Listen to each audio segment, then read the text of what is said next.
म्हणतं एक आवळा खाल्ल्याने काय होतो आपल्या शरीरात चमत्कारिक बदल हे मैत्रिणींनो तुम्हाला माहिती आहे का?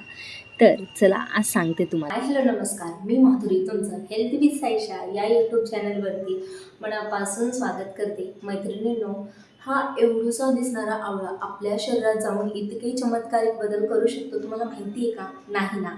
मग त्याचसाठी हा व्हिडिओ मी तुमच्यासाठी खास घेऊन आलेली आहे की आपण आवळा कसा खायचा किंवा त्याचे काय पोषक घटक आहेत.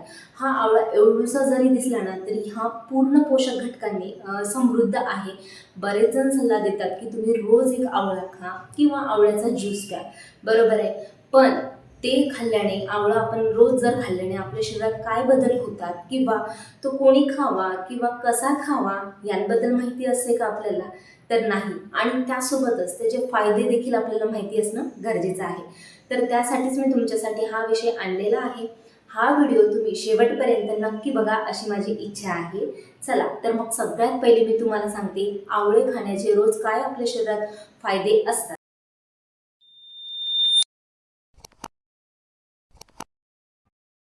आवळा हा व्हिटॅमिन सीचा एक चांगला नैसर्गिक स्रोत मानला जातो आणि व्हिटॅमिन सी हे शरीराच्या अनेक महत्त्वाच्या कार्यासाठी आपले आवश्यक असतं.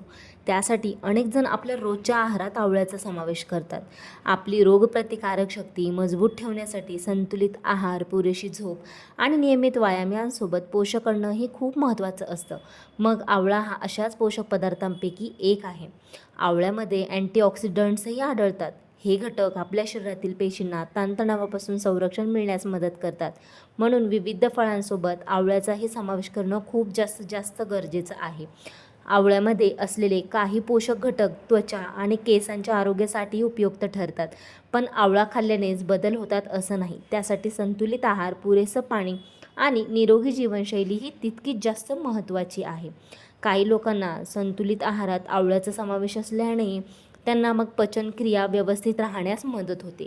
तर चला तर मग आत्तापर्यंतच्या व्हिडिओमध्ये मी तुम्हाला सांगितलं की आवळ्याचे फायदे काय आहेत आणि काय नाही, ही संपूर्ण माहिती ती तुम्हाला दिलेली आहे. तर म्हणजे त्यावरून तुम्हाला क्लिअर होऊन जाईल की आवळा म्हणजे खाणं योग्य आहे की नाही. पण आता सगळ्यांचा कॉमन एक प्रश्न सगळ्यांना पडतो आणि सगळ्यात महत्त्वाचा प्रश्न असा आहे की आवळा खायचा कसा? तर आवळा तुम्ही मार्केटमधून आणल्यानंतर त्याला स्वच्छ धुवून कच्चा देखील खाऊ शकता किंवा त्यावर थोडंसं काळं मीठ टाकून खाऊ शकता. ज्यांना प्रत्येकाच्या आवडीनुसार, कारण कसं आहे, कोणाला जास्त आंबट खाल्ल्याने दातांना त्रास होतो किंवा कोणाकोणाला सवय देखील असते आंबट खायची, ते करू शकता. दुसरा पर्याय असा आहे तुमच्याकडे की तुम्ही त्याचा ज्यूस देखील करून पिऊ शकता. हो, ज्यूससुद्धा आवळ्याचा खूप फायदेशीर ठरतो आपल्या शरीरासाठी. आणि तिसरी गोष्ट अशी आहे की तुम्ही आवळ्याचा मुरब्बा किंवा चटणी किंवा त्याचा कोणत्याही आहारात म्हणजे कसाही समावेश करू शकता. ओके, हा झाला तुमचा आवळा खाण्याचा डाऊट क्लिअर. आता आहे आवळा कोणी खायचा नाही. शक्यतो सगळ्यात पहिले लहान लेकरांना देताना आवळा थोडासा जपून द्या, कारण त्यांना म्हणजे जास्त सवय नसते आंबट वगैरे खाण्याची, तर त्यांना सर्दी, खोकला असे आजार होऊ शकतात.